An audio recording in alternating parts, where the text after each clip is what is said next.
6 दिसंबर को मुर्शिदाबाद में जिस बाबरी मस्जिद की नींव रखी गई थी उसके निर्माण के लिए आम मुसलमानों ने इतना चंदा दिया है कि कुल 30 लोग चंदे में मिले इन पैसों को लगातार गिन रहे हैं। 30 लोग। और इस काम में मशीनों की भी मदद ली जा रही है। यह भी दावा है कि लोगों ने ऑनलाइन 93 लाख रुपए का अलग से चंदा दिया है। ये तस्वीरें हम आपको वहीं की दिखा रहे हैं जहां पर इन रुपयों को गिनने का सिलसिला चल रहा है और मशीन्स का इस्तेमाल हो रहा है। और ये सिलसिला रुका नहीं है। लोग 1 रुपए से लेकर 1 लाख रुपए से ज्यादा तक का चंदा इस बाबरी मस्जिद को बनाने के लिए दे रहे हैं। और अब इन तस्वीरों की पूरे देश में चर्चा हो रही है। देखिए,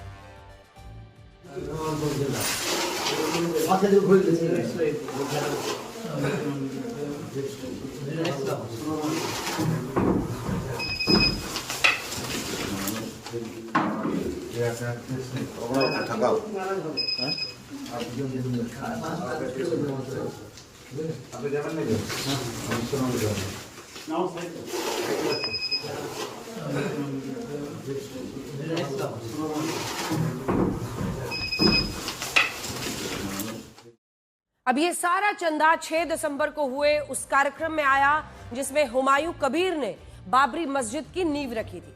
हमारे पास ऐसी तस्वीरें हैं जिनमें बड़ी संख्या में लोग अपने साथ ईंटें लेकर आए थे। देखिए तस्वीरें। और उनका कहना था कि इन्हीं ईंटों से मुर्शिदाबाद में अयोध्या की बाबरी मस्जिद का निर्माण होगा। और बड़ी बात यह है कि छोटे छोटे बच्चे अपने सिर पर ईंट रखकर ला रहे थे। ये देखिए। और उन्हें यह बताया गया था कि जो मस्जिद उनसे अयोध्या में छीन ली गई वो मस्जिद मुर्शिदाबाद में बनाई जा रही है। आज बड़ा सवाल यह है कि क्या मुर्शिदाबाद में जो कुछ हो रहा है उसे सांप्रदायिक नहीं माना जाएगा? और क्या आपको नहीं लगता कि बाबरी मस्जिद के नाम पर चुनाव के ऐन पहले पश्चिम बंगाल में लोगों को गुमराह किया जा रहा है? ये देखिए, चारों ओर जिधर आप नजर दौड़ाएंगे उधर ईंटें ही ईंटें दिखाई दे रही हैं। ये जो पूरी की पूरी आसपास की जमीन है इस वक्त ईंटों से पटी पड़ी दिख रही है। लोग, कोई भी उम्र नहीं है, छोटी बच्चियां से लेकर बड़े बुजुर्ग तक ईंट लेकर यहाँ आ रहे हैं। आप कहाँ से आ रहे हो बेटा? कितने किलोमीटर चल रहे हो? 1 घंटा। 1 घंटा से चल रहे हो? 1 घंटे से ये लोग यहाँ पर चल रहे हैं। बच्चे हैं, बहुत छोटी बच्चियां हैं। आप लोग खुद लेना है ना? खुशी से, बहुत खुशी से। बच्चे को काम करना चाहिए। मैं भी वो नहीं बोल रहा। बच्चा को अपना खुशी से लेके आ रहा है। ये कहाँ से ला रहे हैं ईंट आप लोग? मुर्शिदाबाद। मुर्शिदाबाद कहाँ से ईंट लेके आ रहे हैं? ये हुमायूं कबीर अपना बाबरी मस्जिद चल रहा है। ये इसी ईंट से शिलान्यास होगा आज? हाँ, शिलान्यास हो गया। आप लोग कितनी दूर से सिर पर लेके आ रहे हैं? इस्लामपुर से है। इस्लामपुर से सिर पर लेके आ रहे हैं? हाँ, इस्लामपुर इस्लामपुर है। हजारों की संख्या में लोग हैं। आप कहाँ से आ रहे हैं? 1 किलोमीटर है। हाँ, चला मस्जिद होगा, बाबरी मस्जिद। मैं बांग्लादेश का बाजू में मेरा घर है। मैं बहुत दूर से आया हूँ। मेरे गांव का नाम पाक्शा है और मैं उधर से आया। मैं बहुत आज खुश हूँ।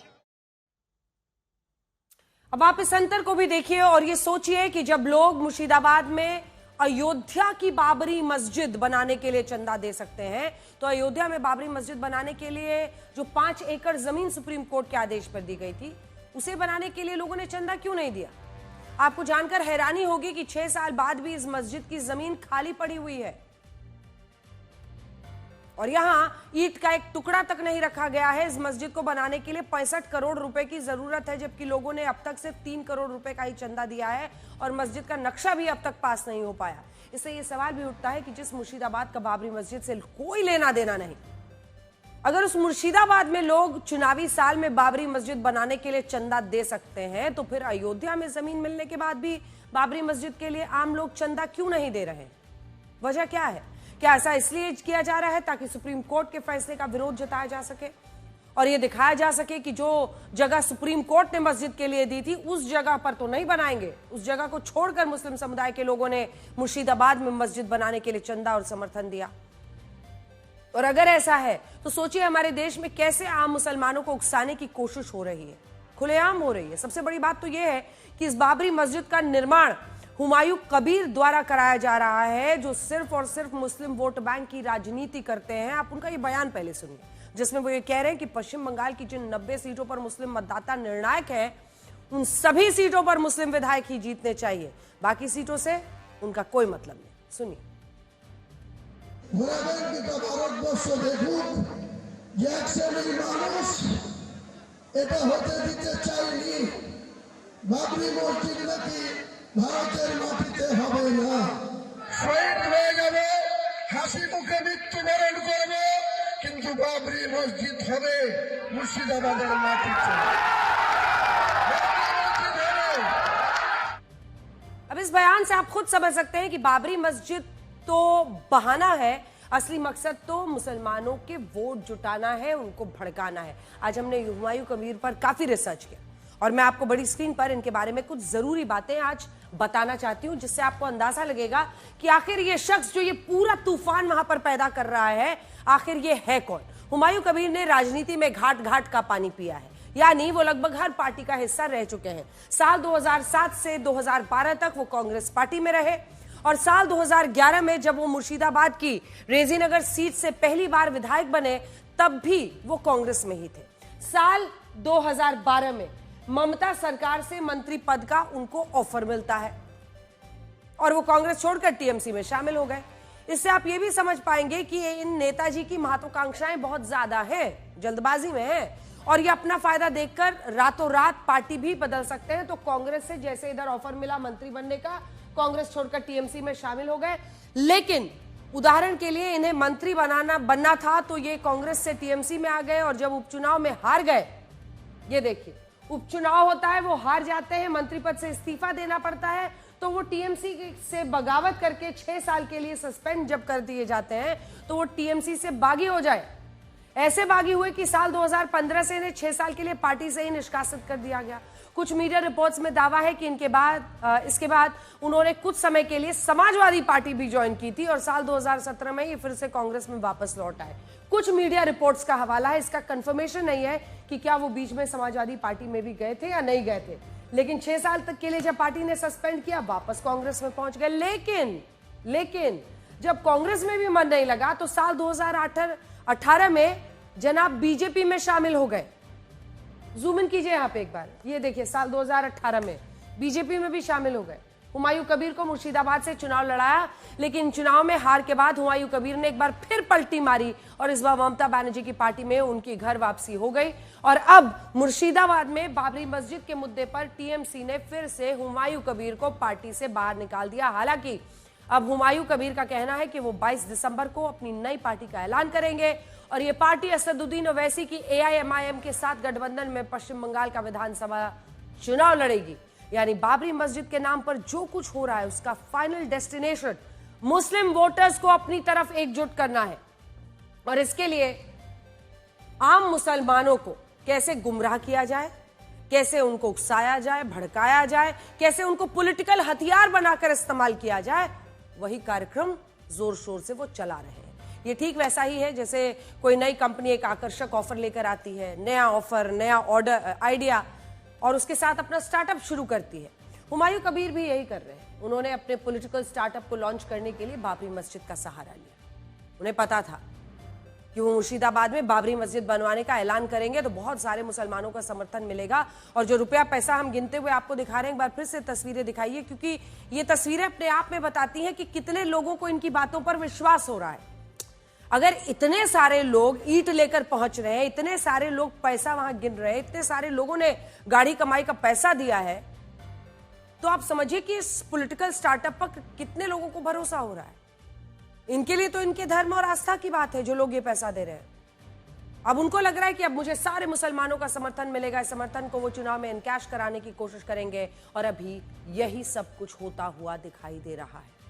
वैसे इस पूरे विवाद में 2 और बातें ऐसी हैं जिन पर बहुत सारे लोगों का अभी ध्यान नहीं गया है। जैसे पहली चीज है हुमायूं कबीर का नाम। यह नाम मुगल शासक बाबर के पुत्र हुमायूं से प्रेरित है और हुमायूं कबीर भी बाबर के नाम से बाबरी मस्जिद बनवा रहे हैं, जिससे लोग उनके नाम को भी इस मस्जिद से जोड़कर देख रहे हैं। और दूसरा पहलू है घुसपैठिया। बाबर का जन्म हिंदुस्तान की भूमि पर नहीं हुआ था, बाबर घुसपैठिया था, आक्रांता, जिसका जन्म उज्बेकिस्तान में हुआ। काबुल पर कब्जा करने के बाद वो भारत में आया और उसी ने भारत में मुगल वंश की स्थापना की थी।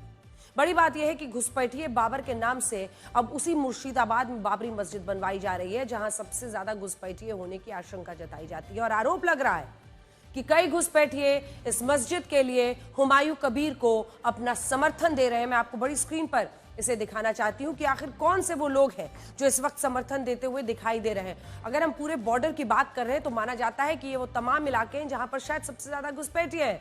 पश्चिम बंगाल से बांग्लादेश की 2216 किलोमीटर लंबी सीमा लगती है। इनमें 1647 किलोमीटर जो है फेंसिंग हुई है। जहां घुसपैठ को रोकने के लिए फेंसिंग लगा दी गई है वो हिस्सा तो सेफ है, लेकिन ये जो 569 किलोमीटर है, ये वाला 569, जूम इन कीजिए, ये जो 569 किलोमीटर का बॉर्डर है जहां फेंसिंग नहीं है और यहां से कोई भी आसानी से आ जा सकता है। अब बड़ी समस्या यह है कि जिस बॉर्डर पर फेंसिंग नहीं है उनमें मुर्शिदाबाद जिला भी आता है जहां 42 किलोमीटर के लैंड बॉर्डर पर फेंसिंग होनी है। लेकिन पता है समस्या क्या है यहां पर, ये देखिए, ये जब आप देख रहे हैं तो बांग्लादेश से ये वाला जो मुर्शिदाबाद जो हमने येलो में आपके लिए मार्क किया है, थोड़ा जूम इन करना होगा, थोड़ा और जूम इन कीजिए, ये देखिए, ये है बांग्लादेश, ये पश्चिम बंगाल और ये मुर्शिदाबाद। ये जो लगभग 40 किलोमीटर की ये जो यहां पर बॉर्डर है, लैंड बॉर्डर पर फेंसिंग होनी है, लेकिन पता है यहां समस्या क्या है, फेंसिंग क्यों नहीं हो पा रही है। फेंसिंग के लिए पश्चिम बंगाल की ममता सरकार को जमीन देनी है, क्योंकि आपको फेंसिंग के लिए थोड़ा इलाका चाहिए होता है, जमीन चाहिए होती है। और सरकार पर यह आरोप लग रहा है, बीजेपी लगा रही है, सरकार लगा रही है, केंद्र सरकार, कि वो काफी समय से इस काम को टालने में लगी है और इसमें बार बार देरी की जा रही है। 2 हफ्ते पहले कलकत्ता हाईकोर्ट ने क्या कहा था, ये चिंता जताई थी और ये कहा कि राज्य सरकार राष्ट्रीय सुरक्षा के मामलों में ऐसा रवैया नहीं रख सकती। लेकिन आज आप यहां सारी कड़ियों को जोड़कर देखिए और ये सोचिए मुर्शिदाबाद को ही बाबरी मस्जिद बनवाने के लिए क्यों चुना गया। मुर्शिदाबाद में ही एक तरफ बॉर्डर पर फेंसिंग करने के लिए सुरक्षा बलों को जमीन क्यों नहीं मिल रही है और दूसरी तरफ इसी मुर्शिदाबाद में हुमायूं कबीर जमीन के एक बड़े हिस्से पर बाबर के नाम से बाबरी मस्जिद बनवा रहा है और बीजेपी का आरोप है कि उन्हें घुसपैठियों का भी समर्थन मिल रहा है। जिस वक्त साल 1951 से 2011 के बीच पूरे देश में मुसलमानों की आबादी लगभग 9.9% से 14.2% हुई, तब मुर्शिदाबाद में मुसलमानों की आबादी बढ़ने की दर इससे ज्यादा रही। साल 1951 में मुर्शिदाबाद जिले में मुसलमानों की आबादी 55% थी, 55%, जो साल 2011 में 66% हो गए। आप इजाफा देखिए, हिंदुओं की आबादी 45% और बाद में ये 2011 में 33% रह गई। तो इस मामले में एक बड़ा पहलू घुसपैठियों का भी है और ये घुसपैठिए कितना बड़ा मुद्दा बन गए हैं इसे आप हमारे अगले विश्लेषण से समझ सकते हैं। उत्तर प्रदेश के मुख्यमंत्री योगी आदित्यनाथ ने राज्य के सभी लोगों को एक चिट्ठी लिखी है। चिट्ठी में लेके आई योगी की पाती नाम दिया है, आपके टेलीविजन स्क्रीन पर इस वक्त मौजूद है योगी की पाती। देखिए, अब योगी आदित्यनाथ ने मेरे सम्मानित प्रदेशवासियों करके ये पूरी चिट्ठी लिखी है 8 दिसंबर 2025 को, जिसमें रोहिंग्या मुसलमानों और बांग्लादेश घुसपैठियों की पहचान करने के लिए लोगों का सहयोग मांगा गया है। इसमें लिखा है कि घुसपैठिए किसी भी कीमत पर स्वीकार्य नहीं है राज्य में और संसाधनों पर अधिकार नागरिकों का है, घुसपैठियों का नहीं है। उत्तर प्रदेश में रोहिंग्या और बांग्लादेशी घुसपैठियों की पहचान के लिए निर्देश दिए गए हैं और इसमें यह भी लिखा गया है कि लोग सतर्क रहें, जागरूक रहें, घरेलू और व्यावसायिक कामों के लिए लोगों को नौकरी देते समय उनकी पहचान जरूर करें, क्योंकि अक्सर जो ऐसे लोग होते हैं, घुसपैठिए होते हैं, वो नौकरी मांगते हैं, लोग विश्वास करके घरों में दे देते हैं और फिर वो चूना लगा सकते हैं। ये चिट्ठी ऐसे समय में आई है जब मुख्यमंत्री योगी आदित्यनाथ पश्चिमी उत्तर प्रदेश में भारत का सबसे बड़ा डिटेंशन सेंटर बना रहे हैं। सबसे बड़ा डिटेंशन सेंटर। डिटेंशन सेंटर होता क्या है? एक ऐसी जगह जो कि तय करके निर्धारित की जा जाती है, उसमें बाउंड्रीज बनाई जाती हैं, 4 दीवारियां बनाई जाती हैं और वहां पर सख्त पहरा होता है और ऐसे घुसपैठिए जिनकी पहचान होती है उनको वहां पर रखा जाता है। भारत का सबसे बड़ा ऐसा डिटेंशन सेंटर यूपी में बन रहा है और ये डिटेंशन सेंटर क्षमता के मामले में दिल्ली की तिहाड़ जेल से भी बड़ा होगा। इससे एक बार में 15,000 से ज्यादा घुसपैठियों को रखा जा सकेगा। अगर गिरफ्तार होने वाले घुसपैठियों की संख्या बढ़ती है तो हर नगर निकाय में अतिरिक्त डिटेंशन सेंटर्स बनाए जाएंगे। इसमें सीसीटीवी कैमरास के साथ बायोमीट्रिक की व्यवस्था भी होगी, जिससे घुसपैठियों के फिंगरप्रिंट्स को रिकॉर्ड करके रखा जाएगा, उसी से पहचान होगी उनकी। इसमें केंद्रीय सुरक्षा बल की भी तैनाती होगी और सुरक्षा को 3 लेयर्स में बांटा जाएगा। हर लेयर में सुरक्षा कर्मियों का कड़ा पहरा होगा। सरकार हर घुसपैठियों को डिपोर्ट करने की भी एक अलग से व्यवस्था बनाएगी, लेकिन जब तक डिपोर्ट नहीं करते हैं तब तक ऐसे अवैध घुसपैठियों को उनकी पहचान करके डिटेंशन सेंटर में रखा जाएगा। हमने एआई की मदद से भी इस डिटेंशन सेंटर को दिखाने की कोशिश की है, जिसे आप इन तस्वीरों से समझ पाएंगे।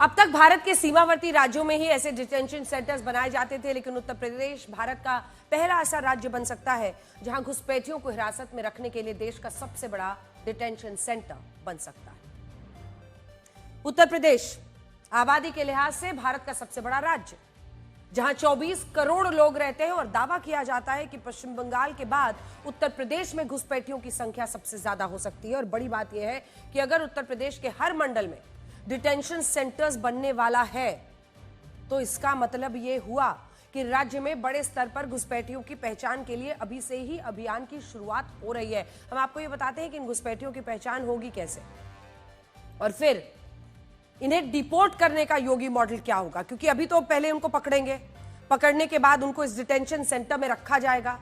लगभग 15,000 लोग एक बार में इस डिटेंशन सेंटर में रहेंगे, लेकिन उसके बाद इनको देश से बाहर वापस कैसे भेजा जाएगा, डिपोर्ट कैसे किया जाएगा। सबसे पहले मुख्यमंत्री योगी आदित्यनाथ ने उत्तर प्रदेश के सभी 17 नगर निकायों को घुसपैठियों की लिस्ट बनाने के लिए कहा है। नगर निकायों को कहा गया है पहचान कीजिए, घुसपैठियों की लिस्ट बनाइए। इस लिस्ट को तैयार करने के लिए उत्तर प्रदेश में बड़े पैमाने पर छापेमारी होगी। अवैध बस्तियों, रिहायशी इलाकों में एक विशेष अभियान चलाया जाएगा। इस अभियान में जो लोग अपनी नागरिकता के जरूरी दस्तावेज नहीं दिखा पाएंगे उन्हें हिरासत में लिया जाएगा। उन्हें डिटेंशन सेंटर में रखने के बाद आगे की कानूनी कार्रवाई होगी। इसके अलावा हिरासत में लिए गए घुसपैठियों से पूछताछ की जाएगी और यह पता लगाया जाएगा कि उन्होंने अपने फर्जी दस्तावेज और पहचान पत्र किस गिरोह से बनवाए, क्योंकि ऐसे तमाम गिरोह है ना छोटे शहरों में, छोटे जगहों पे, जो बाकायदा इनका आने के बाद पहचान पत्र बना देते हैं और वो धीरे धीरे धीरे वहां रहने लग जाते हैं और किसी को उन पर शक नहीं होता। तो अगर ऐसे लोग पकड़ाए जाते हैं तो फिर गिरोह को पकड़ा जाएगा और गिरोह से फिर बाकी और जिनके उन्होंने बनाए होंगे उनको पकड़ा जाएगा। इन गिरोह को भी योगी सरकार सलाखों के पीछे भेजने वाली है। मुख्यमंत्री योगी आदित्यनाथ घुसपैठियों के खिलाफ उसी 3D मॉडल को अपना रहे हैं, जिसका मतलब होता है delete, detain, delete and deport, यानी अवैध रूप से रह रहे विदेशी नागरिकों को पहचानना, डिटेक्ट, माफ कीजिएगा, वो डिटेक्ट, डिलीट एंड डिपोर्ट है। उन्हें डिटेंशन सेंटर में रखना और फिर उनकी नागरिकता सत्यापित होने के बाद उन्हें उनके देश वापस भेज देना। और उत्तर प्रदेश में ये काम सभी मंडल के कमिश्नर्स और जो रेंज आईजीज हैं उनको सौंप दिया गया है। घुसपैठियों के खिलाफ ये योगी मॉडल कैसे काम करेगा उसकी एक झलक आज राजधानी लखनऊ में दिखाई दी। लखनऊ की एक अवैध झुग्गी देखिए और पुलिस की भारी आप मौजूदगी देखिए। लखनऊ की एक अवैध झुग्गी में आज पुलिस और नगर निगम के अधिकारियों ने छापा मारा और इस दौरान हर व्यक्ति को एक फॉर्म दिया गया जिसे पुलिस सत्यापन पत्र बता रही है। इसमें लोगों को अपना नाम, अपना पता, mobile number, Aadhaar card, PAN card, driving licence, ration card से जुड़ी तमाम जानकारियां देनी होंगी और इस पर अपनी एक फोटो को भी लगाना होगा। बड़ी बात यह है कि जब हमारी टीम ने इस इलाके के लोगों से बात की तो हमें यह पता चला कि बहुत सारे परिवार असम से लखनऊ में आकर रह रहे हैं और उनके पास आधार कार्ड के अलावा कोई दस्तावेज नहीं है और पुलिस को शक है कि ये लोग घुसपैठिए हो सकते हैं। देखिए, पूरी तरीके से यहाँ झुग्गी झोपड़ी वाला इलाका है, हर ओर झुग्गी झोपड़ियां हैं। बात यहाँ पहचान की है। मुख्यमंत्री ने भी कहा है कि अवैध जो बांग्लादेशी यहाँ रह रहे हैं उन्हें यहाँ रहने नहीं दिया जाएगा। तो क्या कहा जा सकता है कि ये रोहिंग्या बांग्लादेशी है? 100% है। इनको यहाँ से जाना है, 15 दिन का समय मैंने दे दिया है। पिछली बार जब आज तक ने आपके साथ रिपोर्ट किया था, जब असम के लोग निकले थे, बताया गया 160 लोग उसमें से नौकरी छोड़ दी। क्या कहानी है उसकी? वो चले गए। अभी हम लोग क्या बताएं, हम लोग गरीब आदमी इधर काम करके खाते हैं, हम लोग को पता भी नहीं है। अभी हम लोग का ठेले। क्या नाम है आपका? मेरा नाम मीनारा खातून है। खातून, आप कहाँ से आई हैं? हम लखीमपुर से। यहीं की निवासी हैं? हम यहाँ में आके हम 15 साल से रह रहे हैं। कहाँ से आई थी? बांग्लादेश? नहीं सर, वो गुवाहाटी पार होके लखीमपुर है। आपके पेपर्स ठीक है, मतलब आपका कहने का? उनका कहना है यहाँ अधिक करा के आए हैं, इसमें आज सुबह उतरे रोहिंग्या हम। भी बांग्लादेशी कोई भी नहीं है, लेकिन सारे जितने आदमी है सारे आसाम की है। ये जो गाजीपुर थाना क्षेत्र है उसके पीछे जो बस्ती है वहां पर, जहां पर ये लोग काफी समय से रह रहे हैं। इस बार हम आपको खास बताएं कि इसमें फॉर्म भर के पूरी डिटेलिंग की जा रही है कि आखिर लखनऊ में वो कब से रह रहे हैं, किस तरीके का आधार कार्ड है। तस्वीरों में आप देखिए कि यहाँ पर जो महिलाओं से भी जानकारी की जा रही है, नाम क्या है, पिता का नाम क्या है, वर्तमान पता और स्थायी पता, यानी दो महत्वपूर्ण चीजें हैं। पूरी झुग्गी झोपड़ियों के अंदर मदरसा भी चल रहा है और यहाँ पर पढ़ाई होती है। कहाँ की रहने वाली है? हम आसाम बरपाठा। तो यहाँ पर ये इसमें क्या पढ़ाई होती है? इसमें मदरसा पढ़ाई होती है। कितने बच्चे पढ़ते हैं यहाँ पे? यहाँ कम से कम 30। तो ये कब से चल रहा है मदरसा? ये ज्यादा दिन नहीं चल रहा, 1 साल हो गया। आज जब मुख्यमंत्री योगी आदित्यनाथ घुसपैठियों को चुन चुन कर वहां से उत्तर प्रदेश से भगाना चाहते हैं, तब इस पर भी कुछ नेता राजनीति कर रहे हैं। इस मुद्दे को सांप्रदायिक रंग देने की कोशिश हो रही है, लेकिन आज हम आपको बताना चाहते हैं कि ऐसा नहीं है कि मुख्यमंत्री योगी आदित्यनाथ पहली बार घुसपैठियों का मुद्दा उठा रहे हैं, क्योंकि अब 2027 में चुनाव आने वाले हैं। आज से 19 साल पहले, जी हां आपने सही सुना है, 19 साल पहले साल था 2006, जब योगी आदित्यनाथ गोरखपुर से सांसद थे।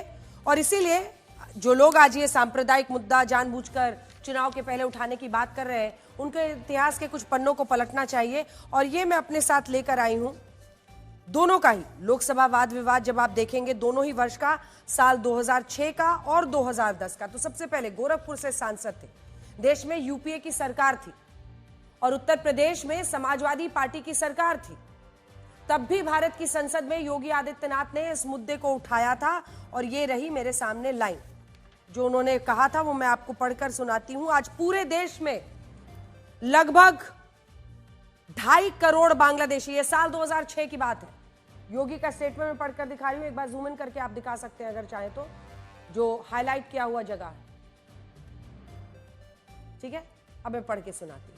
उन्होंने कहा है आज पूरे देश में लगभग 2.5 करोड़ बांग्लादेशी घुसपैठिए अवैध तरीके से रह रहे हैं। ये साल 2006 की बात है, यूपीए की सरकार थी। 2004 में अटल बिहारी वाजपेयी की सरकार गिरी थी और यूपीए की सरकार बनी थी, प्रधानमंत्री मनमोहन सिंह थे।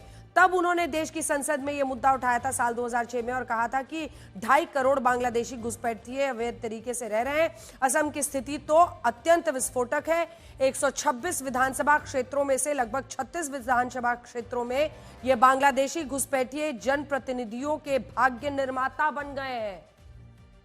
उन्होंने साफ साफ कहा कि वो भाग्य निर्माता बन गए हैं, यानी वहां पर वो तमाम जो चुनावों के जरिए संवैधानिक पोजीशन है वहां तक पहुंच गया। अब आ जाइए साल 2010 में, ये 2006 की मैंने आपको सुना दी, अब ये साल 2010 का रिकॉर्ड है, यहां साइड में भी लिखा हुआ है साल 2010। और साल 2010 में भी उन्होंने इसी मुद्दे पर सरकार से कार्रवाई करने का अनुरोध किया था और ये दोनों जवाब मैं अपने साथ इसलिए लेकर आई हूं ताकि आप सामने पढ़ पाएं। 19 साल बाद भी देखिए ना, आज ये जो 2010 का लोकसभा डिबेट्स का इंग्लिश वर्जन है उसमें भी उन्होंने यही बात कही है, उसमें उन्होंने तमाम बातें उठाई है। हालांकि उसके बाद वो लिखते हैं, कृपया माननीय गृह मंत्री जी से यह मांग है कि राष्ट्र विरोधी गतिविधियों पर अंकुश लगाने तथा बांग्लादेशी घुसपैठियों को वापस भेजने के संबंध में सरकार उचित कदम उठाए। ये वो बार बार लिखते हैं जो हाईलाइटेड वाला हिस्सा है। तो 2 बार, चाहे वो साल 2006 हो, 2010 हो, जब सांसद थे गोरखपुर से योगी आदित्यनाथ, यूपीए की सरकार थी, मनमोहन सिंह प्रधानमंत्री थे, तब भी उन्होंने बांग्लादेशी घुसपैठियों का मुद्दा उठाया था। 19 साल बाद भी मुख्यमंत्री योगी आदित्यनाथ यही कह रहे हैं कि अब तो वो इस समस्या के खिलाफ ऑपरेशन घुसपैठ शुरू कर रहे हैं, जिससे उत्तर प्रदेश में खलबली मची हुई है।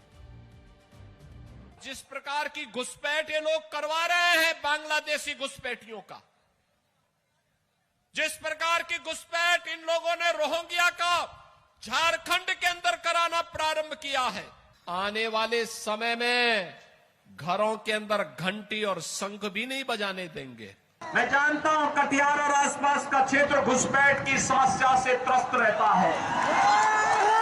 उनकी सहानुभूति उन लोगों के प्रति होती है जो घुसपैठिए के रूप में भारत के नागरिकों के हक पर डकैती डालने का काम कर रहे हैं। इसमें बांग्लादेशी घुसपैठियों को, रोहिंग्या को जरूर बसाने का काम किया है। ये लोग बांग्लादेशी घुसपैठियों और रोहिंग्या के हितैषी हैं। यहाँ की सरकार घुसपैठियों, अवैध घुसपैठियों के साथ में है, उसको यहाँ की जनता के साथ कोई लेना देना नहीं।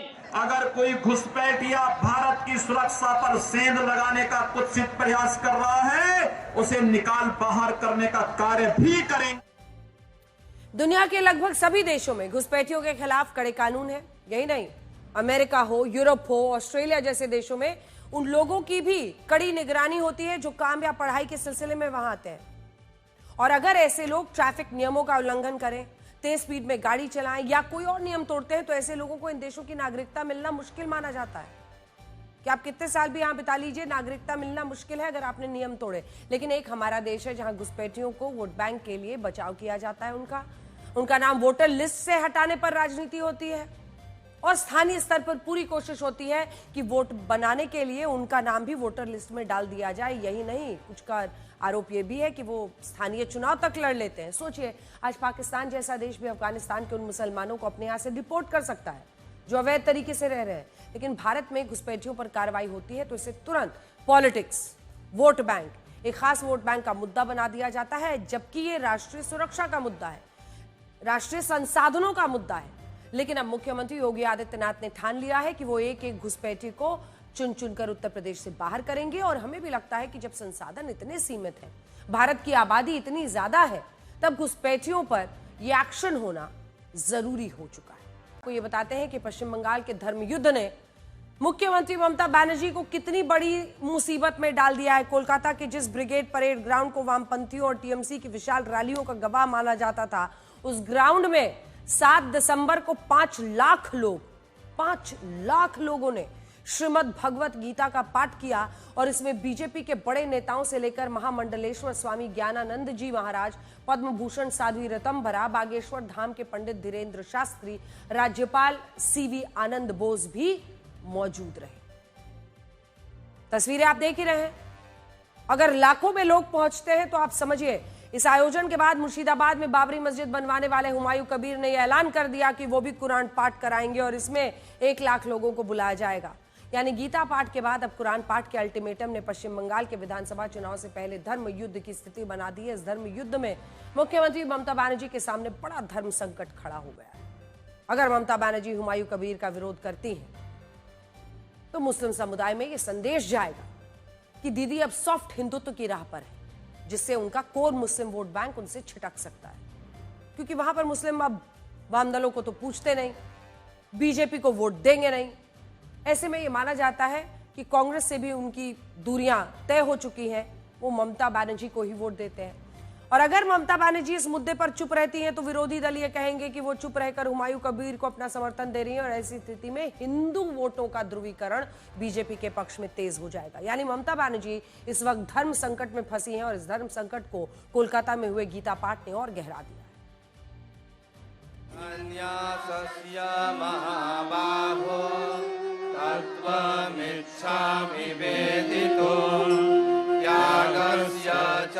भगवाए हिंद चाहते हो या भगवाए हिंद चाहते हो, भारत में सनातनी चाहते हो या सनातनी चाहते हो, तिरंगा में चांद देखना चाहते हो या चांद पर तिरंगा देख।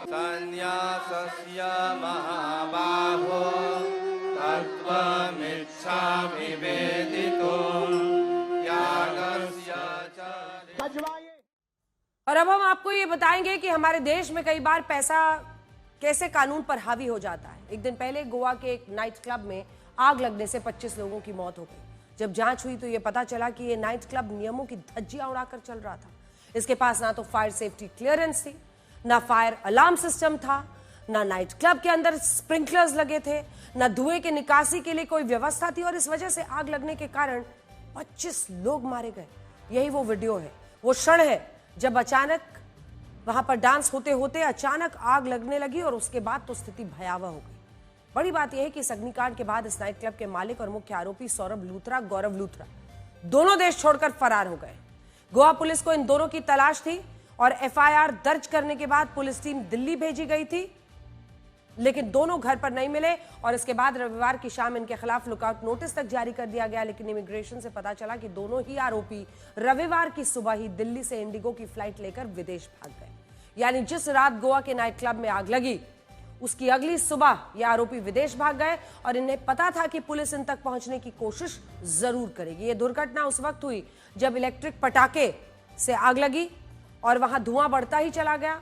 कंफ्यूजन में बचने के लिए लोग बेसमेंट में भागे जहां पहले की क्षमता से ज्यादा लोग मौजूद थे और इस तरह 25 लोगों की जान चली। गोवा के एक नाइट क्लब में आग लगने के बाद 25 लोगों की जलने और दम घुटने से मौत हो गई, जिनमें 20 क्लब के कर्मचारी और 5 पर्यटक थे। अब जांच में खुलासा हुआ है कि ये नाइट क्लब अवैध था और पिछले साल इसे ध्वस्त करने का आदेश दिया गया था, लेकिन अपील के बाद ये आदेश स्थगित कर दिया गया और ये नाइट क्लब नियमों को तोड़ते हुए धड़ल्ले से चलता रहा।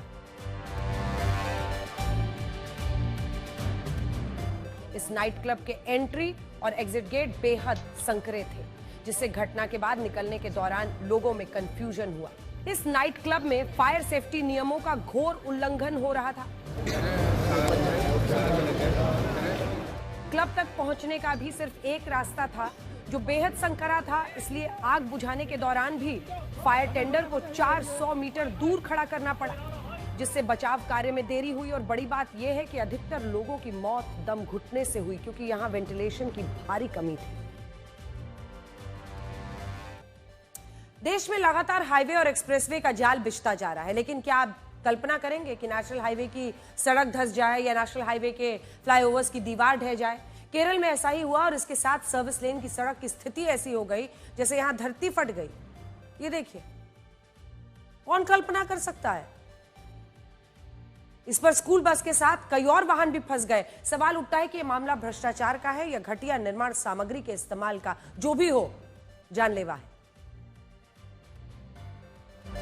केरल में निर्माणाधीन नेशनल हाईवे का हिस्सा धंसने की वजह से उसकी गुणवत्ता, निर्माण सामग्री और NHAI पर सवाल उठने लगे हैं। ये घटना कोल्लम के कोट्टियम में हुई, जहां NHAI के एलिवेटेड रोड की दीवार और हाईवे का हिस्सा धंस गया। इसकी वजह से सर्विस लेन की सड़क भी धंस गई।